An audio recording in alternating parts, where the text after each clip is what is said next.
Hi there, I'm Philip Duncan. Thank you for joining us. Aroha Nui, New Zealand. And for those of you who don't speak Māori or from overseas, Aroha Nui, it means big love or deep affection. Let's have a look now at our weather. Now we're doing, again, just like yesterday, we're looking over towards Australia because there is a lot going on weather-wise over there. But the good news is their big storms are in mostly isolated remote areas, but they are both worth watching. We've got two cyclones now, Cyclone Trevor and now Cyclone Veronica. It's like a couple. And so they're up here to the north, and both of them are going to end up in the middle desert part of Australia, which is a little unusual. That'll be happening on Monday next week. In the New Zealand area, high pressure is still in charge of our weather. That's why it is still fairly calm, but it's been fairly cloudy as well for a lot of areas. Drizzle patches in the mix and some isolated showers in there too. And that's pretty much our forecast for the rest of the week. But let's take a look now closer at Australia. So we've got these two cyclones.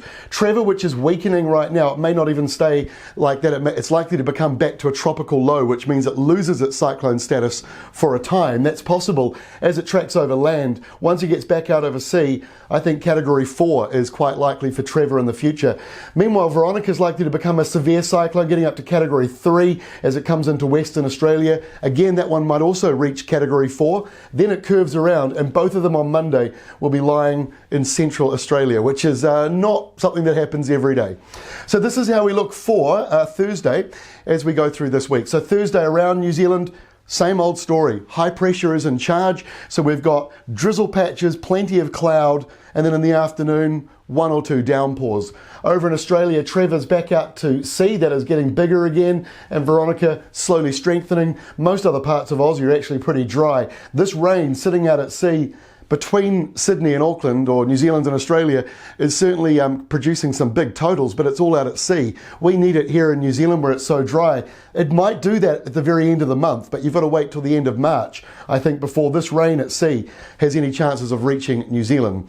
That's Thursday, so this is Friday around the country. And again, look at these two big storms up here. So Trevor out at sea, now probably back to severe cyclone status, maybe up to Category 4. Veronica looking very similar. The good news is they're not really affecting anybody on Friday out at sea like that. And like I say, New Zealand, similar kind of story, but I want to go close up for New Zealand on Friday as well. It's not all about Australia. We've got these big downpours possible on Friday. They're pretty isolated to the north, maybe one or two in the south. I wouldn't completely lock in where they're showing the risk areas. They might move around a little bit as we get towards Friday.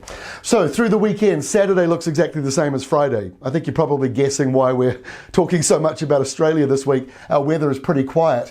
So a couple of showers, drizzle patches in the morning. You know the story, it's the same old forecast.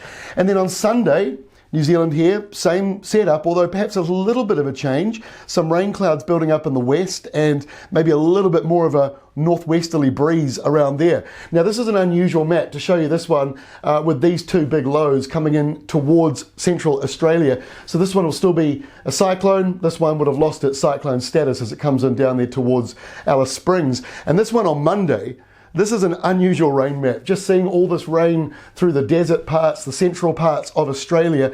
See this big high though, that is building behind it, and that could end up pushing the rain back where it came from.